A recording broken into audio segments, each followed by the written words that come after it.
Hello. So, ready? I've been feeling all day like a teacher. So, I'm going to channel my inner professor. All right. Backtracking just a couple paragraphs.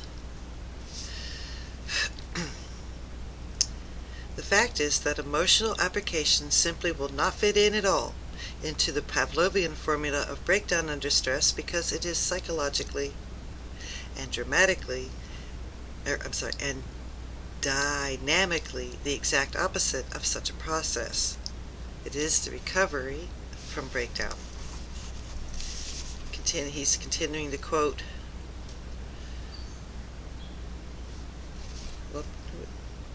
Ian Ramage. This is a quote from Ian Ramage, who is counter-arguing Sargent's reasoning from previous. And he continues, when we inquire what are the common features of both breakdown and recovery which led Dr. Sargent to see both processes as amenable to similar explanations, we find that both involve something which can be described as collapse, and both involve striking changes in behavior. However, an examination of Dr. Sargent's own evidence will show very clearly that the changes in behavior involved in the two processes are exactly opposite. In that, in the respective contexts of breakdown and abreactive recovery, the word collapse means two entirely different things. The collapse, which supervenes as a result of intolerable strain, is a condition which endures for some time and is manifest in breakdown. Restriction of personality, debilitating symptoms, and patterns of abnormal behavior. And the collapse that supervenes at the end of an emotional aberration is a comparatively short-lived physical exhaustion resulting from violent emotional discharge. It soon passes quite spontaneously, to be followed at once by healing, liberation of personality, and the disappearance of neurotic symptoms and abnormal behavior patterns. This makes very good sense. And I don't know if my reader understands, so we'll discuss these two differences. This first difference, having a breakdown, a collapse, and the collapse due to the strain is a condition which endures for some time and is manifest in a breakdown with restriction of personality. This is, you've heard of reaching a breaking point. You've had enough and you can't have no more, and you scream out, or a lot of things happen. Somebody dies, and you go into a shocked state of mind, and you could also fall into these things. These things are also collapse.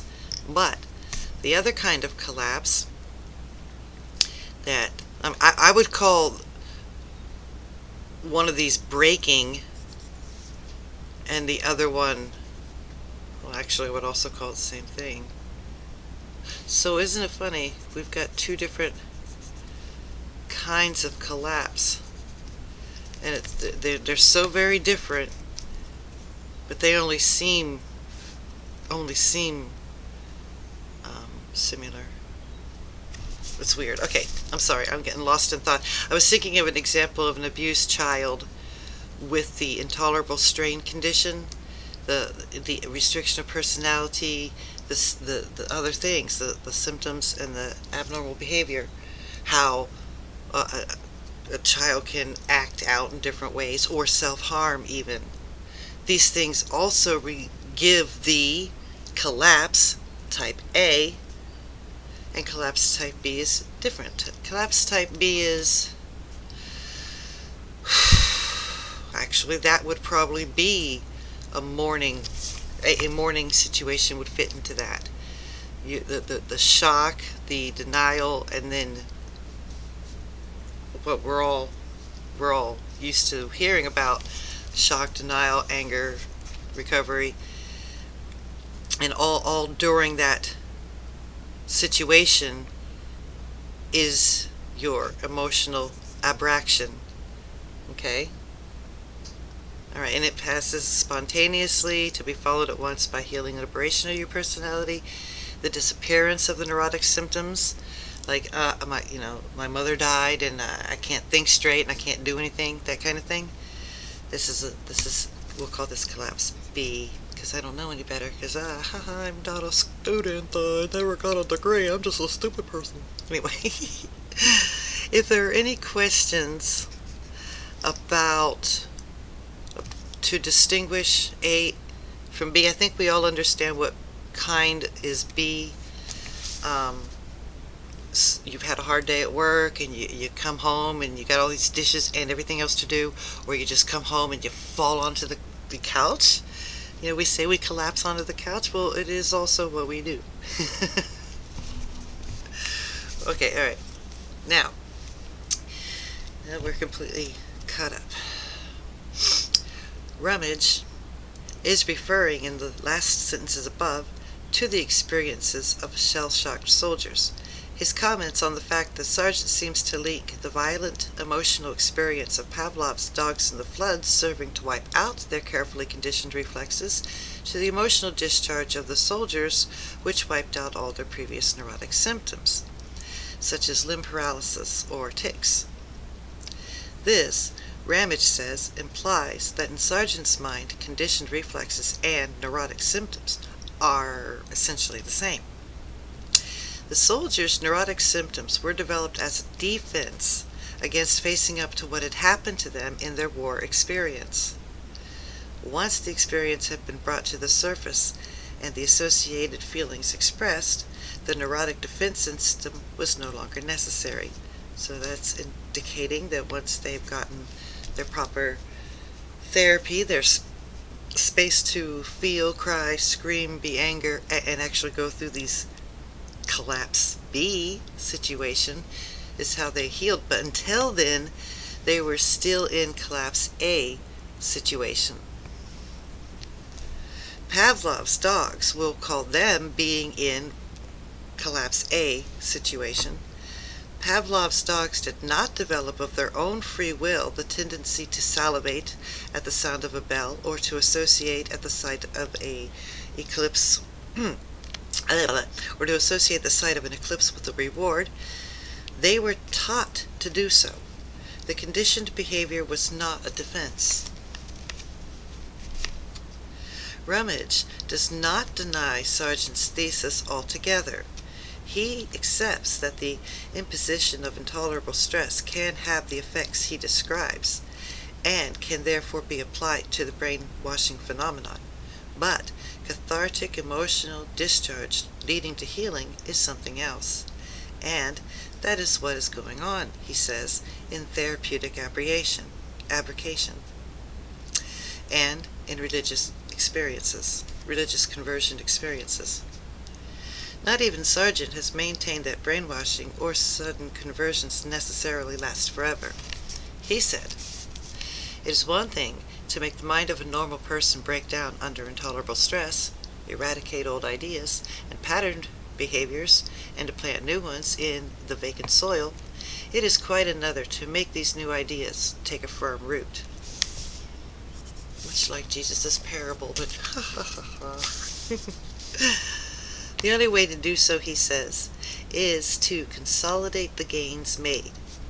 So, Wesley, for instance, after winning converts at his emotional hellfire sermons, quickly divided his new flock into groups which met at least once a week. Other preachers of his ilk, who thought their work was done once the conversion was achieved, soon lost most of those that they had so dramatically won for God.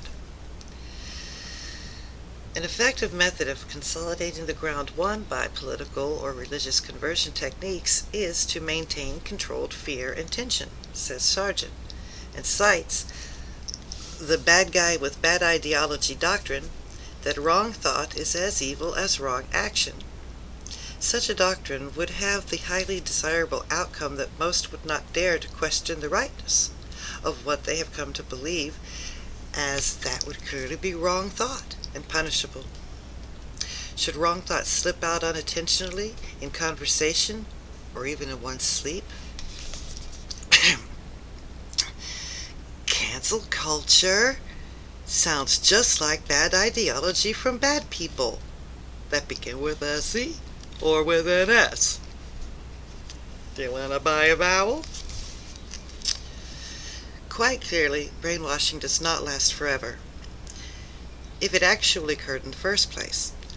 Once the brainwashed individual ceases to be in the environment where the inculcated ideas are current. The American POWs basically saying once you stop going to church every Sunday, you stop thinking like a Christian. The American POWs who returned home did not retain communist ideals. Many, of course, may not have even believed them in the first place, but only collaborated to make life easier. Lifton's subjects, once they reached Hong Kong, did not stay reformed either, but the psychological effects of the whole process were long-lasting. Most couldn't instantly adapt to Western life. It was as if, Lifton said, that they had some psychological business to attend to reenact what had happened, and to master it. Which is very interesting, because what it means to master such a thing as that would be to be able to examine it from all its various angles and let go or process through the emotion and be free of it having power over you. It's hard work. And that's just all. That's pretty much all I gotta say about that. So these men who come back from the Korean War, from World War II, from Vietnam, they couldn't just instantly adapt back home. Especially when you think about how they went through the whole mental rigmarole of just going there to go be a soldier. And that's military society. Do you know, our soldiers came back and people spit in their faces and called them names. So that had to be hard to adjust to as well. So a lot of unfinished psychological business, and a lot of them didn't take care of that business because you would be a weak man if you admitted such a thing. Like, for all the strong things that you've been through, for you to sit there and say that you cry when you see potatoes is a big, big blow to your ego. And so a lot of people turn to many, many drugs. Continuing to read. I hope this method works out better. I figure that professors meander, don't they? I've never been to college. Maybe I have a college-educated person who took social psychology and can tell me that they like the professors that can ramble on. I had a history professor once, and when we wanted to get out of a test, all we had to do was ask him, tell us about when you were in Vietnam. He'd tell his story. I got shrapnel right here.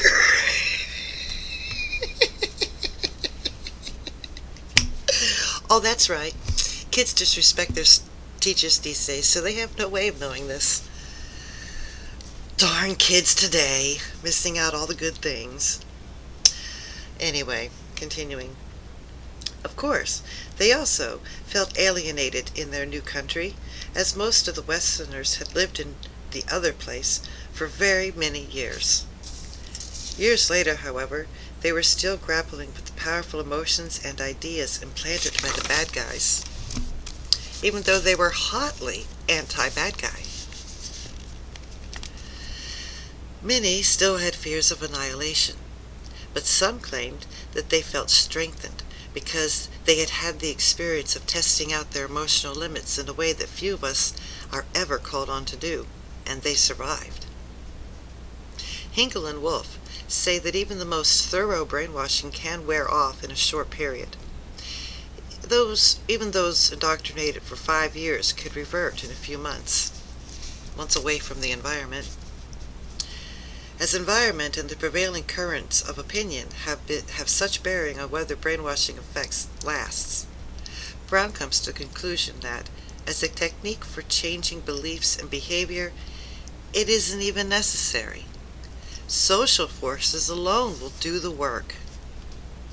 He says, the individual will accept a substitute belief, either because it is capable of performing the same function as the old one, for example, in satisfying the need for a totalist creed which provides certainty and controls his bad impulses, or because the belief has become orthodox and it is natural to conform, unless he's prepared to become a social outcast.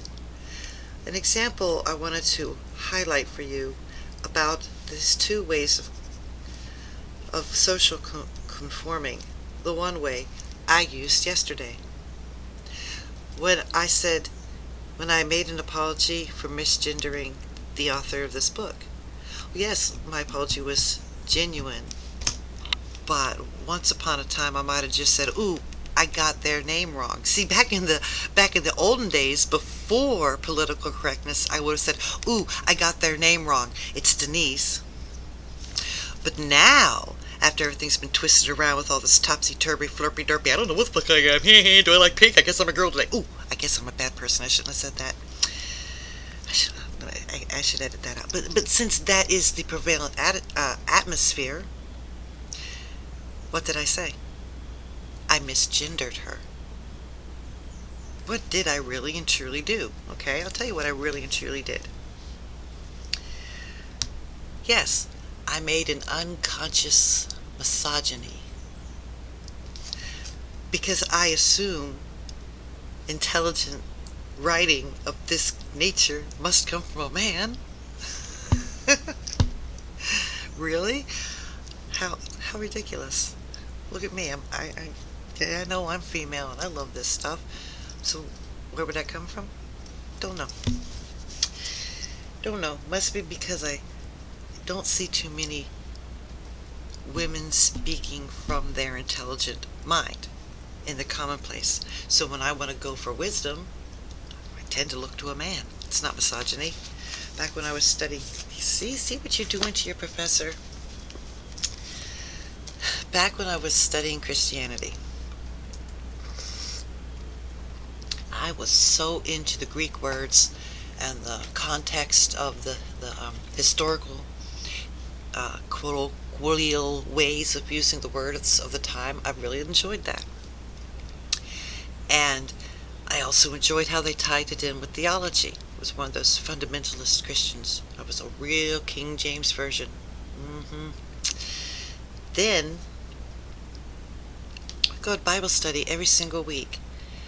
And then sometime during the week I'd be studying and I'd come up with a question, and I'd call my person's, I'd try to call my person, and my person's wife would answer the phone, and I'd be like, she'd say, oh, he's not here, and I'd say, well, okay, cool, do you know the answer? Oh, no, I let him do all that. I'm like, lady, it's your salvation too, isn't it? Don't you care? Go on the authority of my man. Oh, all right, I said.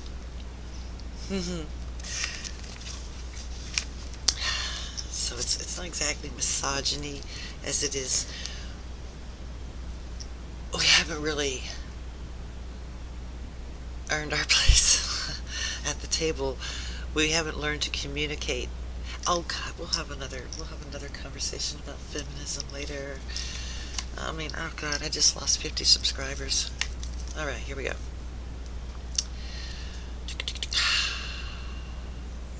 So like I said, um, an individual will accept a substitute belief either because it is capable of performing the same function as the old one, such as what I just said. It satisfies the need for this totalist creed and provides certainty and controls these bad impulses. Alright. Thus, in a bad ideology community, brainwashing is likely to work, but it is hardly necessary, since in the long run people tend to conform because they're social. But when applied to a non-totalist, individuals who are returning to a non-bad ideology society, it will not work at all. Did we understand that? Thus, in a bad ideology community, brainwashing is likely to work, but it is hardly necessary, because people will do it because they're social. But when it's applied to a non-totalist person who is returning, so when somebody's returning from a bad place to a non-bad place, and that bad place has social bullshits, it will not work at all. I think that's what it's saying. Let's see if it clarifies itself. He does not, however, in this comforting dismissal, take account of so-called brainwashing techniques which may be applied within a society that allows the expression of various ideologies. Okay? Individuals who join cults are prepared to be social outcasts from the rest of society, while conformists within their own group.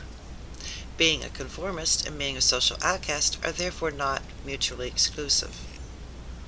To dismiss brainwashing as ineffectual in the long term is to ignore the fact, as so far shown, that the social and psychological factors and unconscious conditioning which combined to create it, each may be powerful influencing forces on their own. In all the foregoing accounts of the bad people brainwashing experience, all the ingredients are seen as roughly the same, only explanations differ. 1. The soldiers were forced to question beliefs they had never questioned. Their certainty was undermined. 2. Their behavior was shaped by the use of rewards and other conditioning processes. 3. They were led to believe that no one at home cared what happened to them. They felt out of control and learned helplessness. 4. Degrading conditions and public humiliations served to undermine their egos. 5. They were forced to participate in their own indoctrination process by writing statements or organizing camp activities. 6. Removal of their leaders left them without clearly defined authority structure and weakened group cohesion. Let's make a little marker here on number 6. Remember a couple days ago when I talked about they used to hail Gandhi as a good guy, a fucking peaceful revolutionary, a man who brought the British Empire to its knees by walking across the country to make some salt. Now, how do you go from such a high accolade all the way down to, well, you know, we found out that he used to sleep with girls in his bed because he wanted to prove that he was over himself? That's damn low, isn't it? A fucking father of a country to Jim, like any other cult leader. I can't tell you what's true or false anymore, can you? You just can't. How much did they allow him to do in the first place? How much of that is hype? This man once starved himself till he got the Muslims and the Indians to stop fighting in the street and rioting. He says, alright, fine. You don't want to stop this bullshit and work it out? Then I'm not gonna eat again. Take that to your gods and smoke it. This motherfucker was a good guy. Whether or not he thought altogether well in all places. But in our society, with all the heroes, it's black or white. No, not just our heroes, with everybody. It's black or white, black or white. So Gandhi isn't the only one that they removed as far as a leader of a leader of soul courage. They've taken them all. But then again, I'm glad some things have come out that have made it true. We've seen the true character of the man, Christopher Columbus. I don't think it was so great. I don't think he actually discovered America, but so maybe the ones that have fallen should have fallen. I don't know. But what it's done is it's undermined the belief that such a power exists in a human. That's what it really does, no matter whether it's true or false. 7. The bad guys, by pacing their demands and only making large requests after being granted small ones, imperceptibly won their commitment. 8. Need for friendship and approval led them to comply with their jailers. 9. Induced anxiety, guilt, fear, and insecurity led to suggestibility and the need to confess. And 10. The unpredictability of their captives' behavior confused their expectations and assumptions without a norm to which they could adapt. They felt even less in control. It reminds me of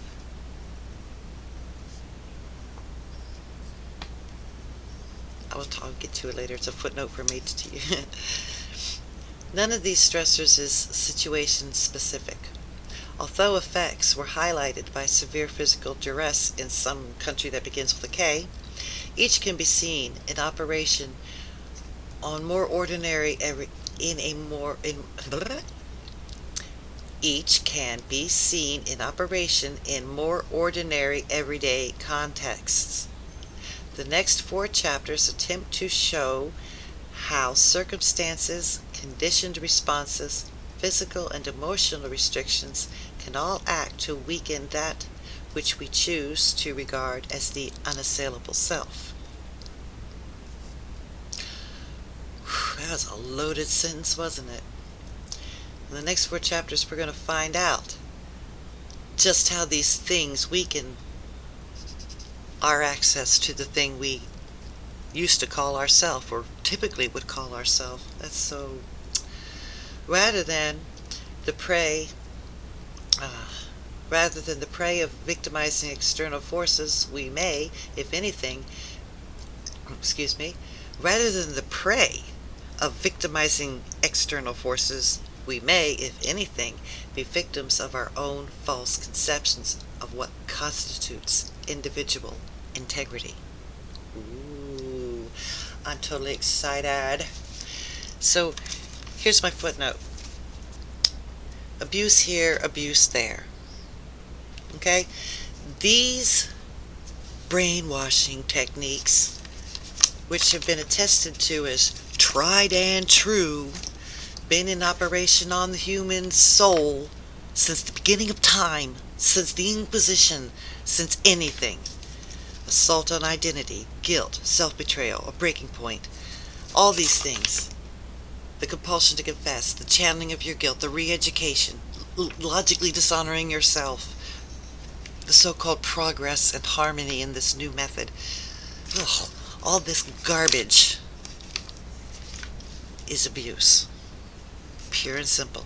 It follows the very same structure that you will go to your psychiatrist and learn about. Oh, I was an abusive, narcissistic abuse victim? Oh yeah, did he do this? Did he invalidate you? Uh-huh. Did he invalidate you? Uh-huh. Oh, I don't want to take the shot. Well, you're just stupid. Did you invalidate me? Uh-huh. Get the point? Abuse is abuse is abuse. How dare they teach you in one instance to become strong and a strong-willed human being and make your boundaries and stand firm on your boundaries and never accept abuse. because abuse acts like this.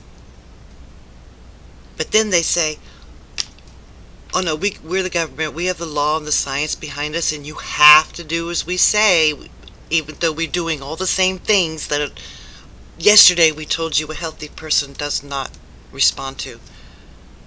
So, okay, kids? Okay? You understand what I'm getting at? You understand? Alright. We're going to end here. Chapter 3 is all about unquestioned beliefs. I can't wait. Oh gosh, if anybody watches this video, please let me know if this style is educational.